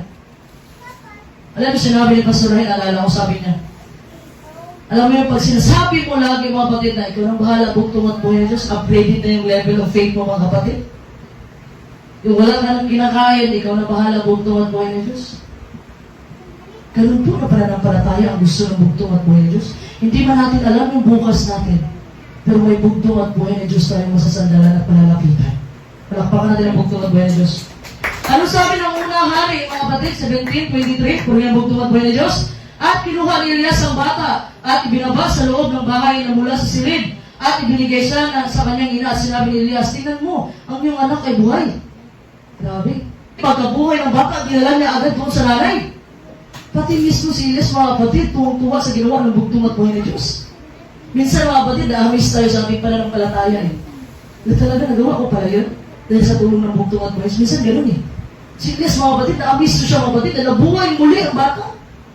Dinala niya agad, mga kapatid, wala nang pagtumpik-tumpik pa, dinala niya sa nanay agad. Eh, yung nanay naman, mga kapatid, siguro, nagluluksa pa siya yung kamay niya na hindi makita yung bata kasi nakatabon yung dalawang kamay niya dito sa mata niya. Pero ang ginawa ni Elias, mga kapatid, nilagay dito sa sinabubunan ng kanyang nanay. Na yung iyak ng nanay, mga kapatid, napalitan ng iyak ng kagalakan. Palakpakan po natin ang bugtong at buhay Diyos. Inuwi, mga kapatid, hindi mo ma-explain na walan ka ng anak, nanay. Tapos biglang mabuhay dahil sa kapangyarihan ng bugtong at buhay ng Diyos. Ha? Kaya imagine, mga kapatid, na yung iyak ng nanay na to, yung balong na babae na to, yung iyak is napalitan ng kagalakan at napalitan ng pananampalataya sa bugtong at buhay ng Diyos. Ano sabi ng 1 Hari 17:24? Purihin ang bugtong at buhay ng Diyos. Ano yung response? Ano yung tugon ng balong babae kay Elias, mga kapatid?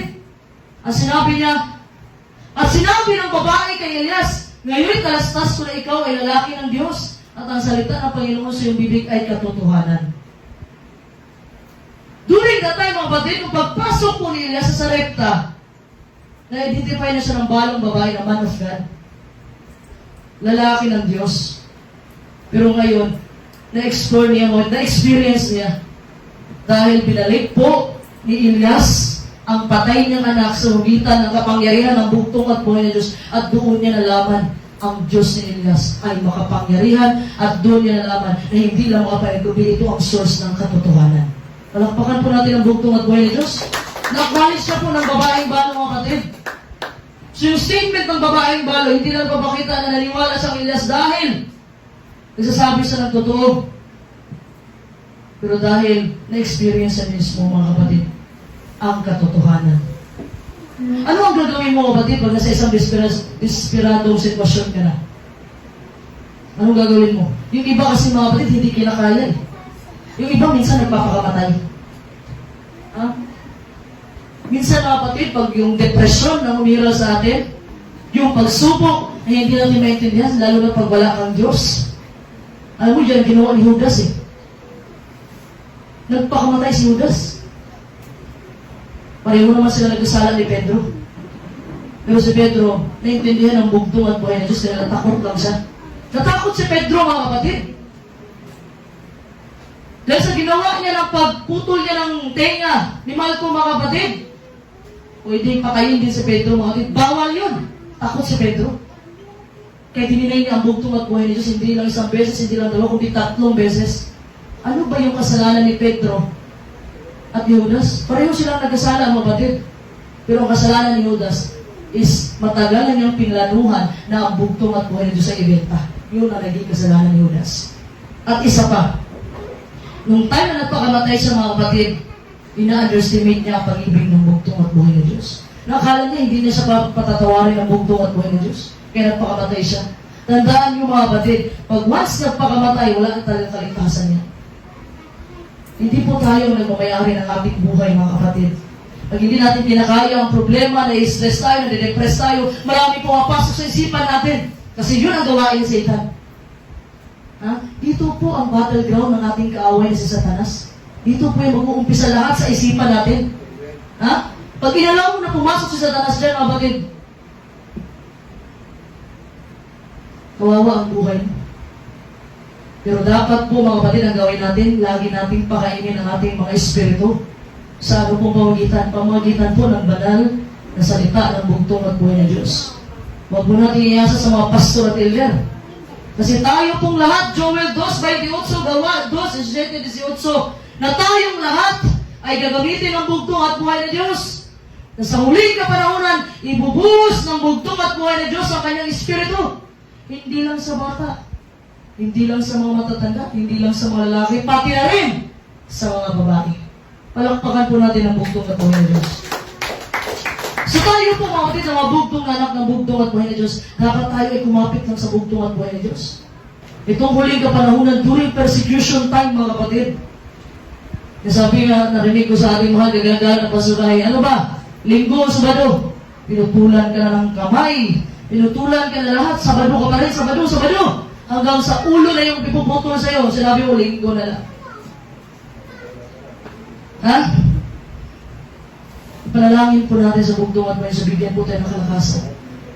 Kasi ang sinabi ng banal na kasulatan na hindi pa nangyayari simula ng ilikha ng bugtong at buhay na Diyos ang buong sanlibutan, ganun po kahirap ang madadaanan natin pagdating ng panahon. Pero ang sabi ng bugtong at buhay na Diyos, na hanggang sa huling panahon, hanggang sa katapusan ng panahon, hindi tayo iwan ng bugtong at buhay na Diyos. Palakpakan po natin ang bugtong at buhay na Diyos. So ano po ang lesson na matutunan natin sa story ni Elijah at saka ng widow, ng balong mga kapatid? Ha? There is no hopelessness in God. Ibig pong sabihin mga kapatid, yung pangyayari sa buhay mo ngayon, hindi ito nagsasabi ng buong mong istorya. At hindi ito magdedetermina kung sino ka. Kung umaharap ka sa mga laking pagsubok ngayon mga kapatid, na hindi mo maintindihan bakit nandyan po ang bugtong at buhay ng Diyos para magpaintindi sa iyo. Ang gawin mo lang is humingi ka ng karunungan sa bugtong at buhay ng Diyos. Para saan yung karunungan? Karunungan para maintindihan kung bakit ka dumadaan sa mga pagsubok ngayon. Ha? Or maybe mga kapatid, nasa end na tayo ng ating ability. Na hindi na natin nakikita, nasa pinaka-edge na tayo ng cliff. Na wala na tayong mapuntahan. And then that's the time, lapit tayo sa bugtong at buhay ng Diyos. Ha? Hindi mo maintindihan yung mga pangyayari sa buhay mo ngayon. But the end of your hope is the middle of that story. Yung kawalan mo doon ng katapusan ng iyong pag-asa, mga kapatid, ay ito yung gitna ng kwento ng bugtong at buhay. Hindi pa tapos ang bugtong at buhay ng Diyos. Minumuhod ka pa lang niya. Hindi pa tapos. Huwag kang susuko, mga kapatid. Kung may pinagdaraanan ka mga pagsubok ngayon, lumuhod ka at manalangin sa bugtong at buhay ng Diyos. Hingin mo sa bugtong at buhay ng Diyos na makakayanan mo yung mga pagsubok na darating. Kasi pagdating ng panahon, mga kapatid, ang pinakamasakit dyan, tungkol sa pamilya natin. During persecution time,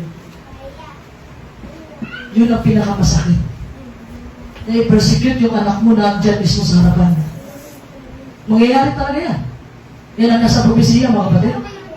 At hindi maiwasan yan. Ha? Pero ang sabi ng bugtong at buhay, itong marka ng bugtong at buhay ng Diyos sa Sabado, mga kapatid. Ito yung marka ng mga bugtong na anak ng bugtong natin sa Sabado. Ito yung tatak, o ito yung patik, o ito yung marka, o ito yung tanda na tayo ay mga bugtong na anak ng bugtong at buhay ng Diyos. Remember, sa panahon ni Moses, noong pinapatay lahat mga kapatid, anong ginawa ng mga bayan ng Diyos? Nagawa nila? Nilagyan nila ng dugo, ng tupa ang mga pituan at nilampasan na sila ng kamatayan. Ganun din po ang mangyari sa huling kapanahunan mga kapatid. Pag once may tatakan ang bugtong at buhay, ito yung araw ng Sabado, protektado ka ng bugtong at buhay sa pitong salong na parating. Palakpakan natin ang bugtong at buhay ng Diyos. Kasi bago pa po ang malaking kapighatian, silyado na ang mga bugtong na anak na bugtong at buhay ng Diyos. Nasilyuhan na ang 144,000. Kaya kung wala naman sa Palawan ako, muti ka naman magkagera mga kapatid. Pero ano sabi ng Revelation 7, 1-3? Pahayag City 1 hanggang 3, huwag muna. Hindi pa namarka na lahat ng mga bugtong na anak ng bugtong at buhay ng Diyos. Huwag daw muna. Pero datay mga kapatid, binubuhos po ng bugtong at buhay si Holy Spirit niya sa pagkakaisa, sa mga event. Ilang event ba mayroon sa Mindanao? Birthday ni Pastor Lahi, Elders Day, birthday ni Father Lahi. Ibubuhos po ng bugtong at buhay ng Diyos para makatiis tayo hanggang wakas mga kapatid sa tulong ng bugtong at buhay. Yun ang sabi ng Matthew 24:13. Ha? Paano ka makatiis kung wala kang kapangyarihan ng bugtong at buhay ng Diyos, wala kang Holy Spirit? Pero paano mo pa ma-receive ang Holy Spirit? Magpakumbaba ka. Ang pinaka-simplest way dyan mga kapatid, magpakumbaba ka. Ibig sabihin, kailangan mo ang bugtong at buhay. I-acknowledge mo ang bugtong at buhay ng Diyos. Palakpakan po natin ang bugtong at buhay ng Diyos. Ano yung pangalawa mga kapatid? There is no lack in God. Walang pagkukulang sa bugtong at buhay ng Diyos. Imagine mga kapatid, huling harina na, huling oil ng balon nila babae. Last na nila, last kain ng mga kapatid. Pero nire-replenish lagi ng bugtong at buhay ng Diyos. Sa ating mga kapatid, kung kailangan mo ng guidance, nandiyan ang bugtong at buhay ng Diyos para mag-provide sa atin. Kung kailangan mo ng karunungan, nandiyan ang bugtong at buhay ng Diyos. Kung kailangan mo, nagpo-provide siya sa atin. Kung kailangan mo ng comfort, mga kapatid, nandiyan ang bugtong at buhay ng Diyos. Kung kailangan mo ng financial, kailangan mo ng pera, nandiyan ang bugtong at buhay ng Diyos. Humingi ka at ikaw ay bibigyan. Palakpakan natin ang bugtong at buhay ng Diyos. Kung nahihirapan ka sa mga pangyayari sa buhay mo, nandiyan ang bugtong at buhay ng Diyos. Tawagin mo lang siya. Ano sabi ng mga bagas ng mga paa sa buhangin na kanta ni Pater Lahi? Naglalakad silang dalawa, naribibiyo na. Dalawang bakas pa yung nakita niya. Tumating ang pagsubok. Magtingin niya ulit sa likod niya, isang bakas na lang ng paa sa buhangin. Sinisi niya ang bugtong at buhay ng Diyos. Saan ka ba?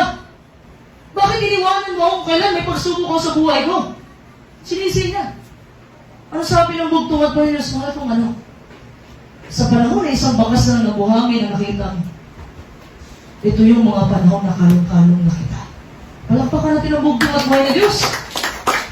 Minsan kasi hindi natin na-appreciate ang Panginoon. Kasi gusto mo, laging good news, laging maganda yung pangyayari sa buhay mo, laging blessings, blessings, blessings. Gusto mo ganun eh. Gusto mo laging pagpapala ang darating sa buhay mo. Naalala mo si Job, mga kapatid, nawala na sa kanya lahat. Namatay ang kanyang mga anak, nawala pa yung mga mamahalin niya ng mga hayop, mga kapatid, nawalan pa siya ng bahay, nawalan pa siya ng kaibigan. Pero sinisi ba ni Job ang bugtong at buhay ng Diyos? Galing na yung asawa. Ha? Nagalit pa sa sabi niya, sumpahin mo na yung Diyos mo. Pero ang ginawa ni Job, mga kapatid, nagpatira pa at nagpasalamat sa bugtong at buhay ng Diyos. Palakpakan po natin ang bugtong at buhay ng Diyos. May level na kayo ng panampalataya kagaya ni Job, mga kapatid, and ready na kayo makatanggap ng Holy Spirit ng bugtong at buhay ng Diyos. May pagpakumbaba, mga kapatid. Hindi yung lagi na minamataas natin ating sarili. Yung sino yung nagmamataas ay ibababa ng bugtong at buhay ng Diyos. At yung mga tao mapagkumbaba, yun ang inaangat ng bugtong at buhay ng Diyos. Kaya kung may nanira sa inyo, may nangungutya sa inyo, may nagkuya sa inyo, sabihin mo, God bless you, kapatid. Tama. Palakpakan po natin ang bugtong at buhay ng Diyos. Pangatlo, mga kapatid, there is no lack in God, but there are tests of faith. Walang pagkukulang sa bugtong at buhay ng Diyos, mga kapatid, pero mayroon pong pagsubok sa ating pananampalataya. Hindi po tayo matawag na bugtong na anak, na bugtong at buhay, hindi tayo matawag na follower of Christ, mga kapatid, kung hindi tayo dadaan ng mga pagsubok. Kasi itong pagsubok, mga kapatid, kung sa ginto pa, yung apoy, nagiging dalisay ang ginto dahil sa apoy. Tayo, mga kapatid, nagiging dalisay tayo sa tulong ng bugtong at buhay ng Diyos sa magitan ng mga pagsubok.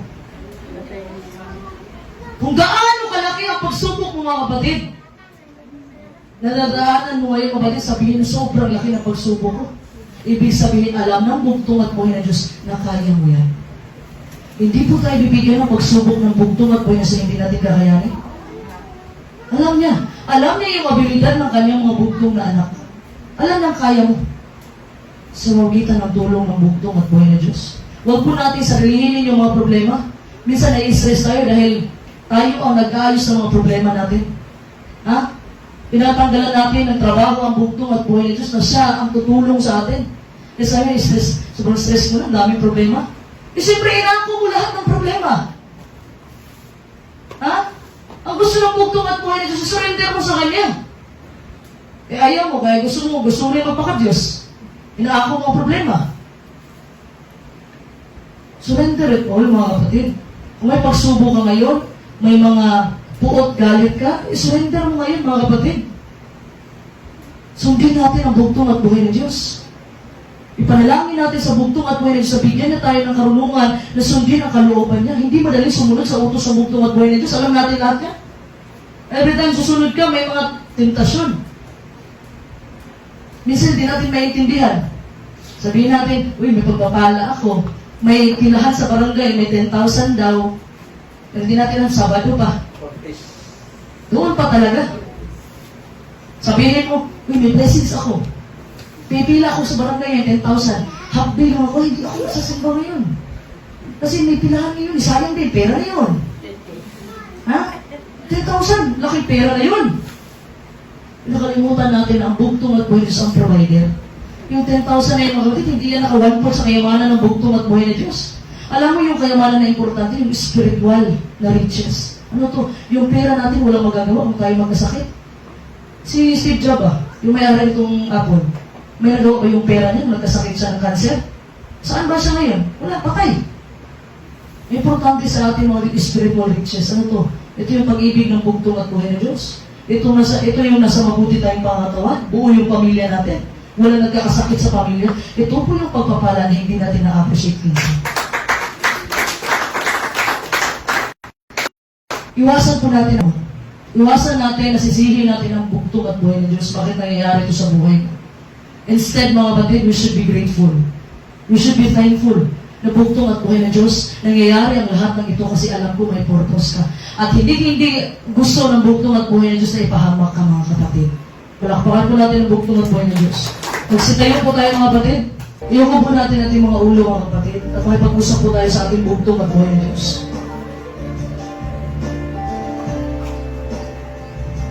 O ikaw may nabibigatan ngayon na surrender mo lahat sa bugtong at buhay ng Diyos. Pagod ka na? Surrender mo sa bugtong at buhay ng Diyos. Wala pong imposible sa bugtong at buhay ng Diyos, mga kapatid. Kung ikaw may problema ngayon, iwan mo sa bugtong at buhay ng Diyos. Masalamat po tayo, mga kapatid, na dahil sa ginawa ng bugtong at buhay ng Diyos, doon sa Kalbaryo ng Cross, nagtagumpay na po ang bugtong at buhay ng Diyos. Sa kasalanan, sa kamatayan, isurrender mo lang lahat. Yun ang kailangan ng bugtong at buhay sa puso mo. Kung tayo ay broken, kayaan natin na tulungan tayo ng bugtong at buhay ng Diyos na mabalik po tayo sa normal, mga kapatid. Tayo may nasasaktan ngayon, nandiyan ang bugtong at buhay ng Diyos para i-comfort tayo. Ang gusto ng bugtong at buhay ng Diyos ay lumapit ka sa Kanya ngayon. Iwan mo, ibigay mo ang iyong puso sa Kanya, mga kapatid. Madami tayong pagkukulang sa Kanya, pero naiintindihan ang bugtong at buhay ng Diyos ang lahat. Tanggalin mo na yung puot, galit, ngit-ngit, kung ano yung nararamdaman mo yun, i-release mo lahat. Bigay mo sa bugtong at buhay ng Diyos. Manalangin mo sa bugtong at buhay ng Diyos, baguhin ka. Hindi mo kayang baguhin ang sarili mo. Kailangan mo ang tulong ng bugtong at buhay ng Diyos. Ang righteousness na po ng bugtong at buhay ng Diyos ang magpapakabalan sa atin. Hindi ating sarili na righteousness, mga kapatid. Kaya surrender mo lahat sa bugtong at buhay ng Diyos. Manalangin ka ngayon. Kung ano problema mo, ipag-pray mo yan. Habang naipag-usap kayo, mga kapatid, kakatahin ni Sister Maria ang mga tili.